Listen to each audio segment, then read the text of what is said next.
Shut up and sit down. Right. As you can see, stage one's had a chance to dry. Gone over it with a bit of primer, different shades, just to start getting the tarmac. Nice little gloss black around the edges of the frame.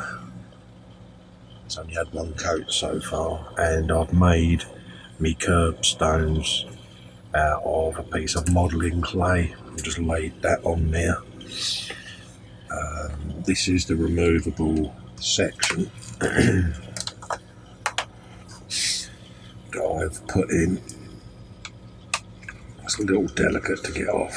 Bits fall off it at the moment. I've got to spray it with some hairspray to hold them in place. And then I can make me cutouts, in a little while. What I'm looking at doing, whilst I've got that off, is painting me track line for the edge of the track, or the edge of the circuit. So I'll just move the gravel out of the way.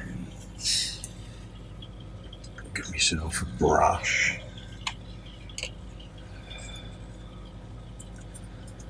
There's just a little bit of Revell aqua colour white.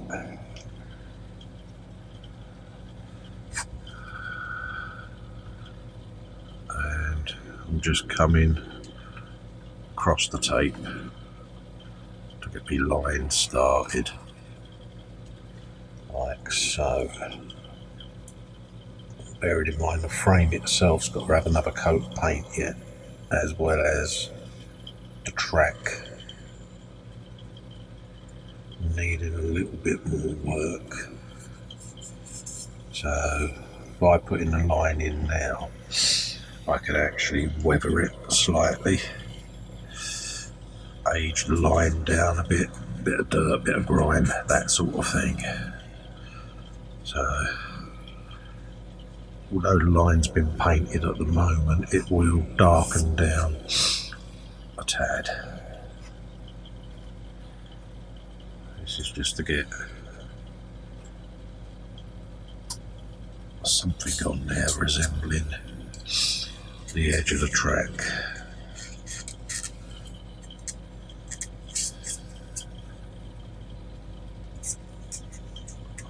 Right, so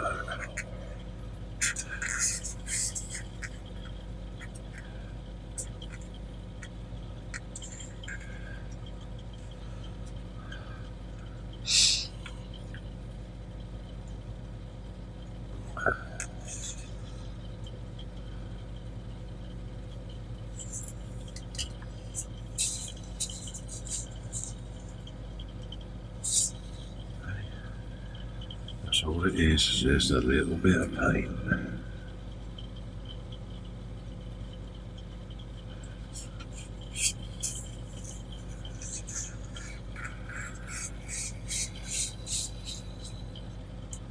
All the way along.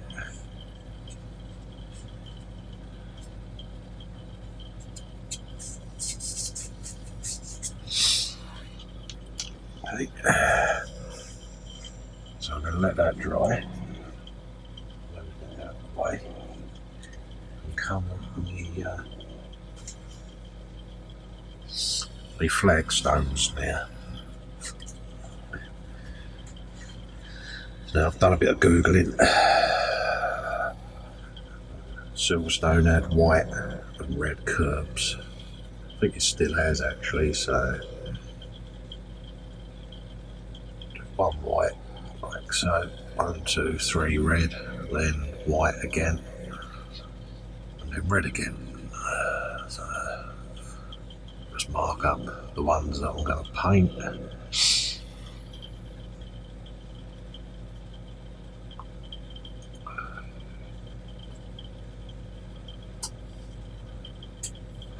Just to get some paint on the actual surface. I'm expecting the clay will probably absorb some of it. But it's just to get an initial paint layer on there.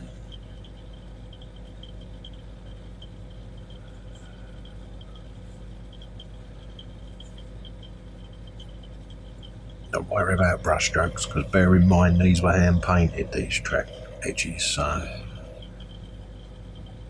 you're going to have brush strokes on them anyway. So,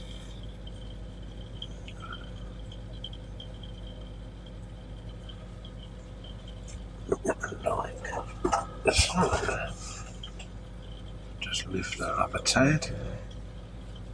See how we're looking. Just keep piling it on there.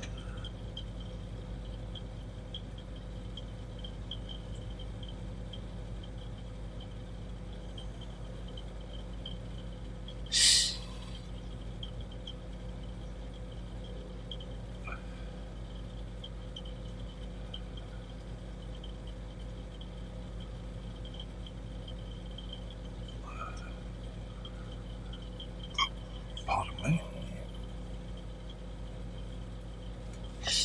So that's a little bit of white on there.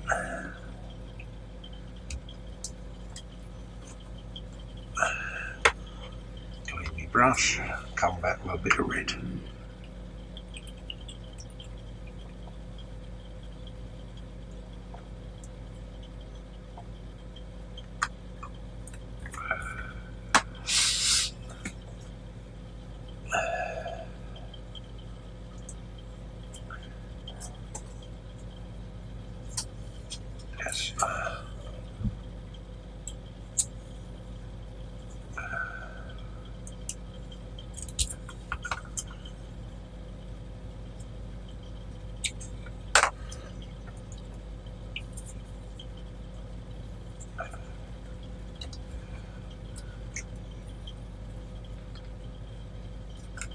Red was orange. I think that's orange actually. That's what I checked.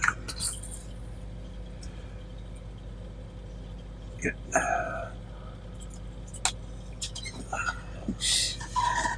Make sure you pick up the right pot next time, Festa.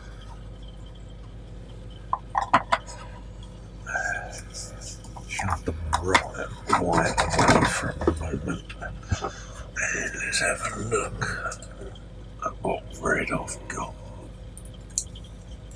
Okay. That's more like it. See? Not from the red. There you go.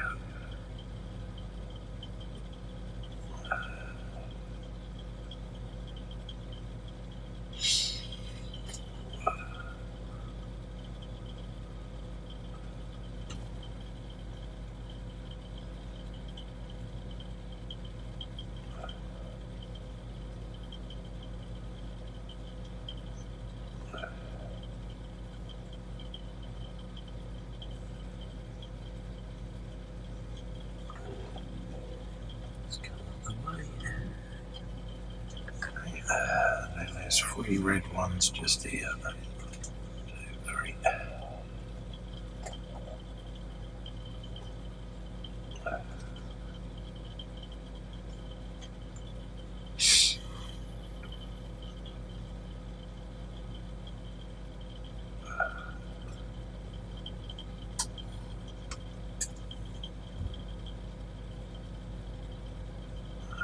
That's it.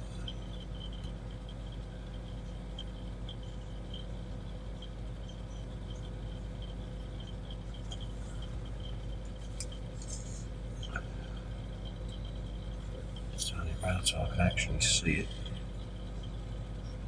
There's better.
front edge.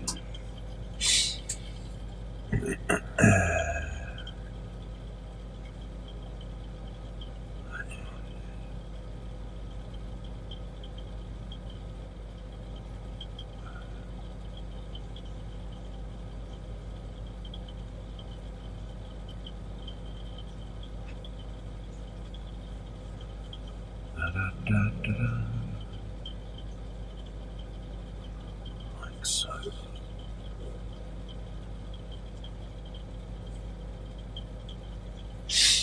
Come on, let that dry.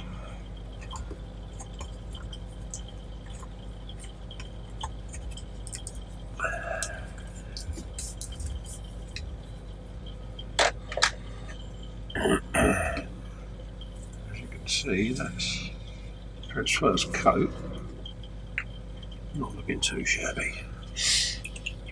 Like I say, let it dry, soak it in, come back at it. If it needs another coat, it needs another coat.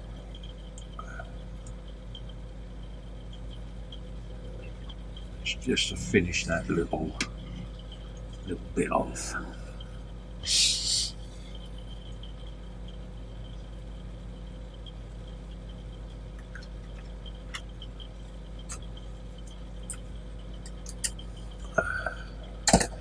So we'll let that dry. So let's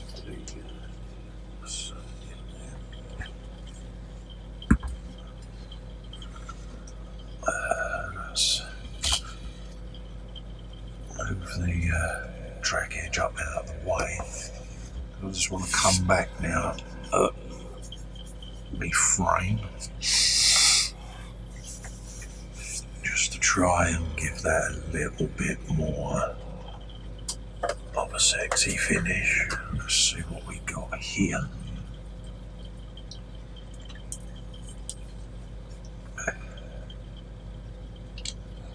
Bit of black in the way.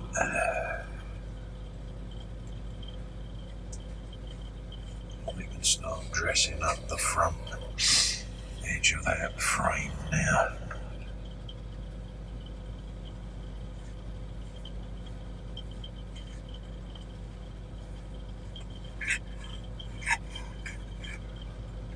Just to give that a little bit more colour.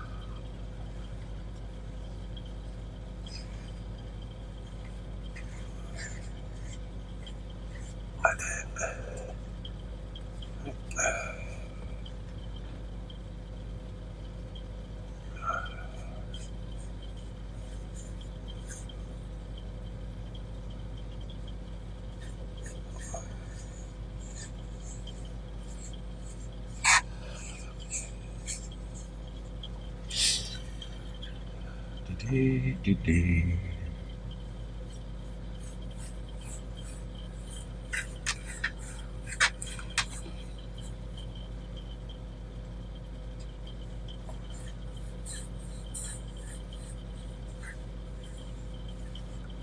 Just get that in there nicely.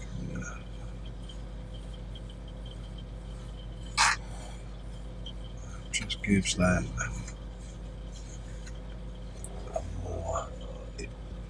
bit more depth.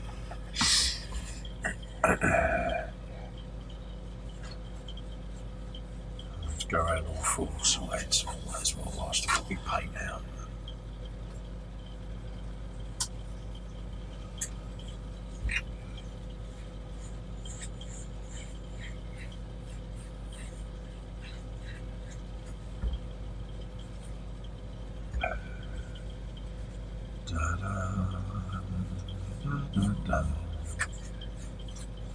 Just gives that a bit more of an even finish, because it had a coat of primer but also a clear coat, and it patched a little. So by going over it all again with a very thin pot of Tamiya, sorry, semi-gloss, it just evens everything back up. quite sure why the paint did that, but we live and learn.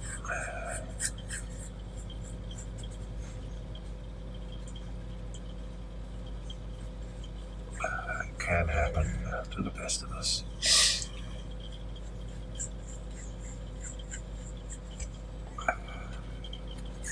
It's a very cheap, cheerful diorama, this one.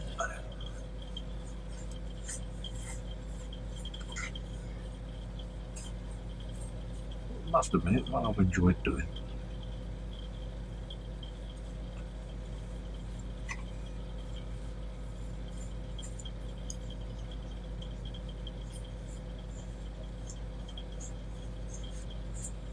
Some of that. There you go. I just had a coat of black.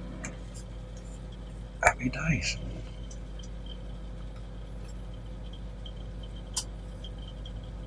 Just come round and tidy up any of the edges that need tidying up.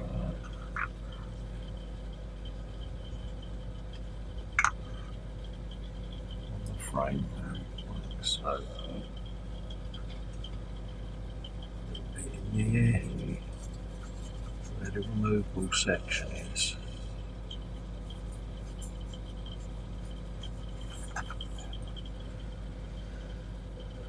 Just to give that a little bit of a transition.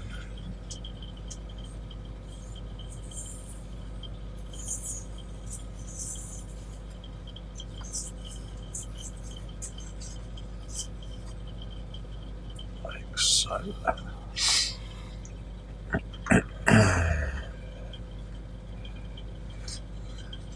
Just make sure that knock off that white line.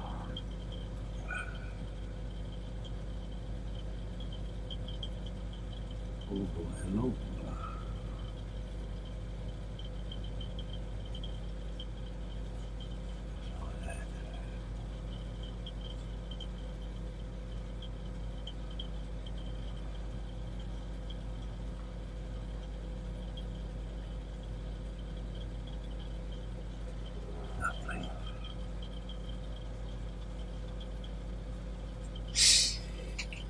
Lovely jubbly.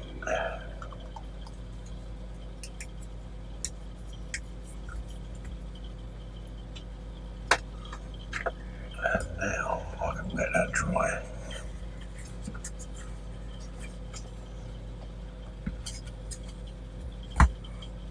Just like that.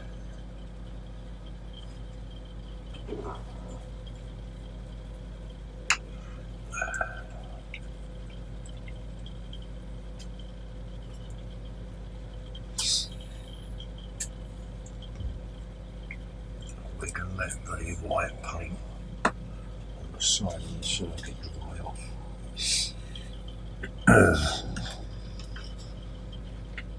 As well. It's coming together quite nicely, so I'm going to pause there, let it all dry, and then when we come back we can put the side part back on. Probably give that another quick coat just to get rid of some of the streaking on there, and then I can go over the whole track with a panel wash just to blend everything together, and then start figuring out my power supply and wiring. So I'll pause there and we'll come back in 5, and I'll see you in a minute. Right. A little bit more on the diorama. Got my marker pen away. Right, it's had another little coat of a wash on the pavement, been matted down, and the gravel and some grass tufts have gone on. Now what I've got on this is I've got a concealed section there. I know where it is. Can you guess? Anyway, a little bit of deft thumbage in the corner of that bit of gravel, and the whole section lifts out. Ignore that, because in here lives my little circuit board that's going to be powering everything. That is a greetings card circuit board. Simple, play and record, pull your battery out, press play.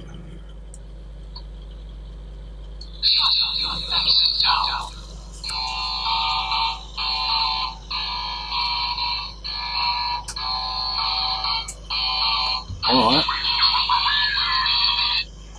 so that's what that does, and it does go louder than that. I didn't have it very high when I recorded the volume because it was late at night. So that's going to live in there, and the other wire coming through is for the little toggle switch. Okay, and what that'll do is that'll wire into here, so I can actually activate the card from the toggle switch, and then the speaker will be spun round and live inside a Lucasade cap that will sit around up the speaker, and out of that it's going to come the pole that comes up the way, that then has,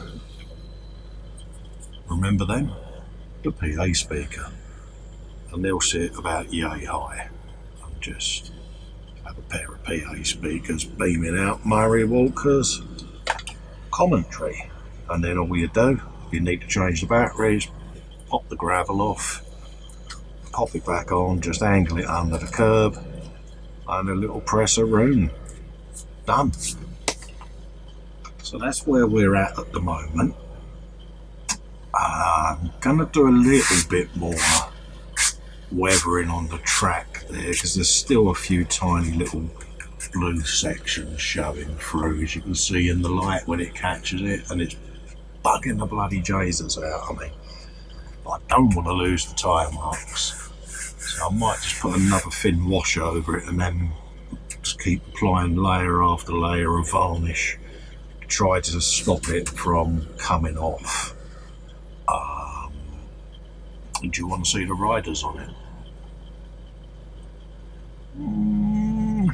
Oh, I'm tempted.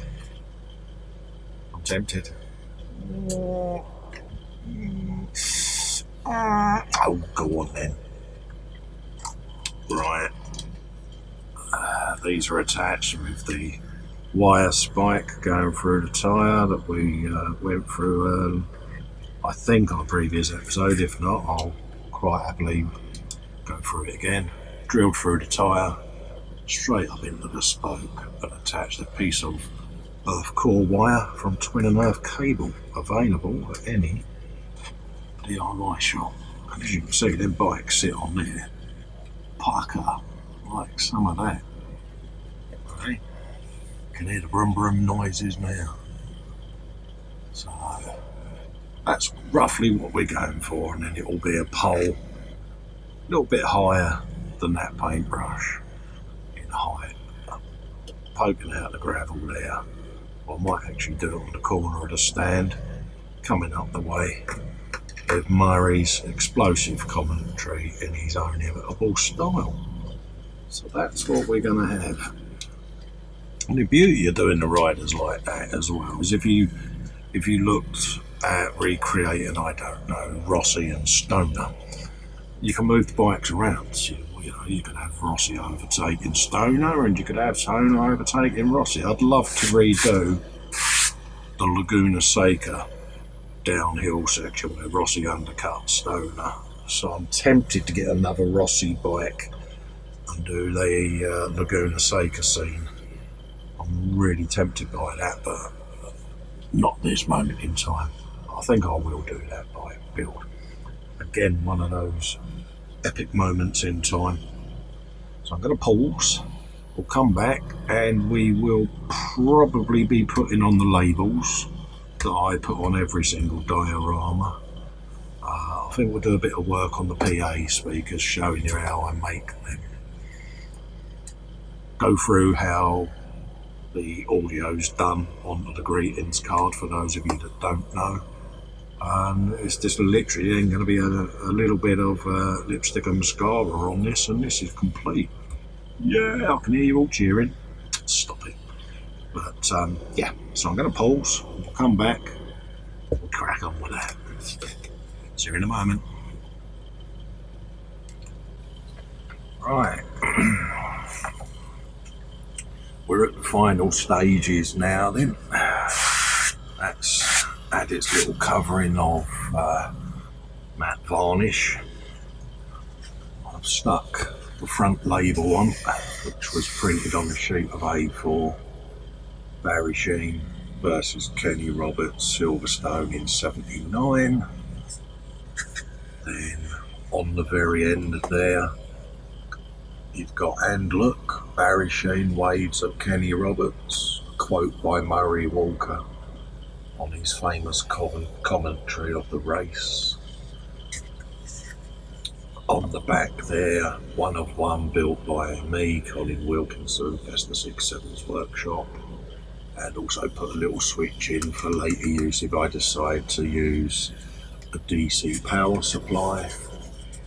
And then also on the end, that end again is the Murray Walker quote, "And look, Barry Sheene waves at Kenny Roberts." I also sign my kits as well underneath. It's just something I do. So, just a little something. I've lined the inside with some duct tape just to stop anything falling about, but the reason that's so deep is I might eventually put a bigger set of batteries in. I don't know, I haven't decided yet. We've also mounted our signboards on the front there. These are two little tiny balsa wood posts stained with also some strips of balsa, one on the front, one on the back. On the front there is a Marlboro British Grand Prix for Silverstone poster that was out and about the era of that race. A few little tufts of grass on the front there as well.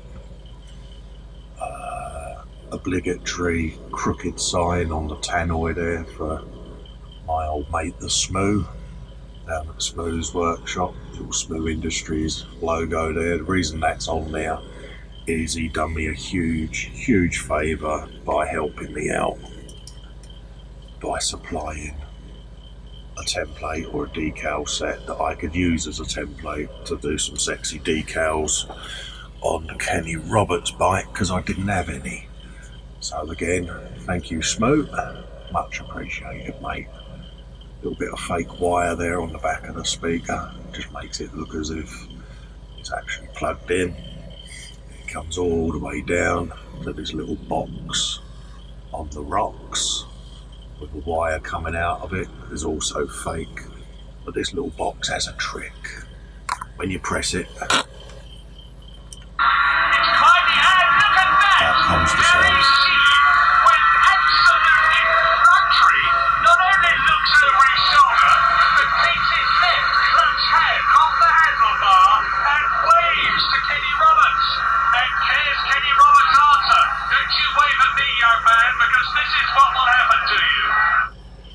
And all that is that's the little photocell on-off switch that runs underneath. I've got a spare one there for the record button, which I'm no longer going to use. But it's just a little momentary push switch. And all I've done is I've fed it through the base, glued it underneath the box, and then when you press the box it activates the switch and switches on the sound. I've also got the Festa 67 workshop header. There's a little poster on the back there, just a little personal touch for me. And that is that section done, so it's pretty well self-contained, isn't it? Oh. Press the toolbox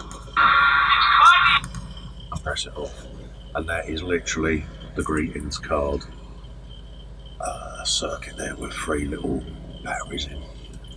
Speaker goes into a Coke or a Lucozade lid, and then the sound is ported up through this empty tube along, and then it comes out right in the centre there. There. Yeah. Get me pointy stick. Right down in there is the end of the tube. all that is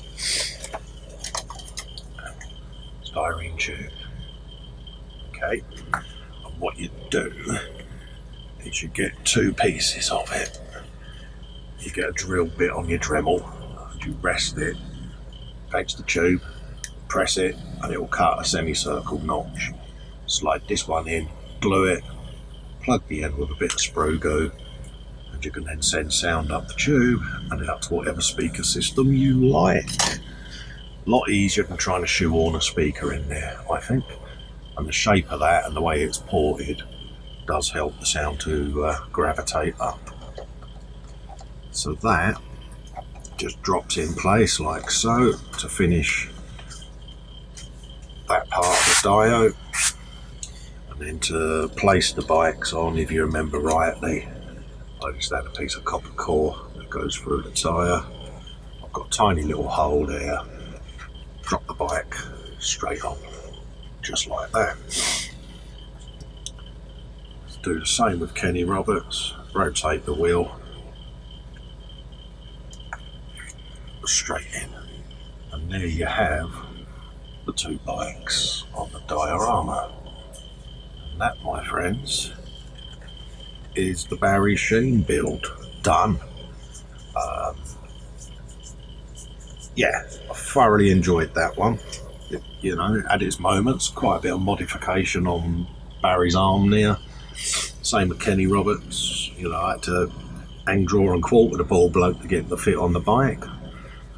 But all in all, I'm quite pleased with how this one's turned out. It's a very personal build to me, because it was my first induction into the world of motorcycling back in the days of the 500cc 2-strokes. So yeah, I'm showing my age a little bit, I know, but yeah, 2 great riders at work, they really are. Again, like I say, thoroughly enjoyed it. My fellow Smooth Dungeon and Cave members, nice little plug there, ka-ching, have followed this build quite keenly in the hangouts, which we do on a nightly basis, and then we do live hangouts once a month. We're doing one part 3 of the Triumph Herald group build of a Saturday. So like I say, look out in the Boom Hut, places like that, for the link for it, and come and join us. If you want to follow me, you can follow me through the Festa 6.7's workshop Facebook and workshop group on Facebook. I'm also in the Smooth Cave and Smooth Dungeon, and obviously the YouTube channel that you're watching this on, gents and ladies. So feel free to send me a sub. I'll always sub back to you guys. If you like me work, place a comment, put, you know, give me a like or whatever, and I will see you all for my next build soon. Thank you so much for watching. I hope you enjoyed it. Bye-bye for now. Hello again. Thanks for watching this video series on the Barry Sheene and Kenny Roberts tribute. I hope you've all enjoyed watching it. Keep watching me videos. Subscribe to my channel. Coming up is the reveal of a nice little tribute to Barry Sheene. God rest his soul. Catch you on the dark side. Bye-bye.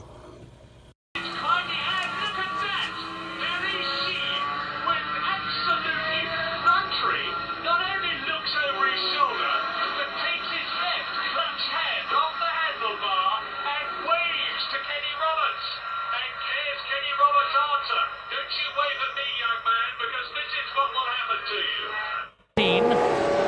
They are almost halfway through this race, and the story of the race thus far is 3 men. Roberts, there he is, into Woodcote, 130 miles an hour, a flick of his foot as he goes down a gear. Sheene chasing him. The gap between Roberts and Sheene is 0.79 seconds. 79 one-hundredths of a second only between that man, number 7, Barry Sheene, in second place, and the man in front of him, Kenny Roberts, who looks again over his shoulder, and there he sees the red and black Suzuki with the yellow background and the black number 7 on it, and that's a big problem for Roberts, because Barry Sheene is not easily shaken off. Roberts.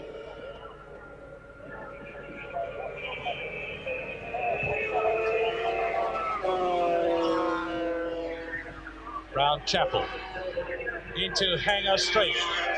This is the half distance, lap 14 out of 28. And where is Will Hartog in the white leathers, the Dutchman in 3rd position? It's a breakaway now for Roberts and Sheene. Hartog 3rd. Ferrari is in 4th position. In 5th place, it is still Bert van Dolman. In 6th position, it is still Christian Saron, the Frenchman. And there was a quick look at Hartog as they go round the left-hander at Abbey. 150 miles an hour, building up speed, now underneath the bridge, down through the gears, from 6th to 5th. Keep it in 5th for Woodcote, keep the power on, 10,000 RPM as they clear it, 135 miles an hour. There is Roberts and Sheene into Cox Corner. Where is the 3rd place man? That's him. That's Will Hartog. Now, number 11, Ferrari, is 4th. And Sheene, meantime, has closed right up on Kenny Roberts. Johnny Cicotto, who was for so long in 6th position, has slipped down through the field to 9th position, and now he is into the pits. And now Sheene doing it. It could well be that Barry Sheene, yes, at the end of the lap, and the crowd rises, the crowd roars, and Barry Sheene leads at the end of lap 15 with another 13 to go, including the one they're on in this 28-lap race. Now, I think Sheene has got the measure of Roberts. It's easy to say that. I said earlier on that Roberts was riding a tactical race. These two are pressing each other so hard that the race could well go to either of them. Roberts up alongside Sheene's back wheel, and Sheene, with that awkward stance of his, comes out of the saddle, gets his weight over on the right, his knee comes out, the crowd are waving him on as he goes into Chapel. Now this is the Roberts quick bit. Let's see if Roberts is going to challenge Sheene for the lead now. He's inching up on him. Is he going to get past before they have to change down for Stowe? The answer is no.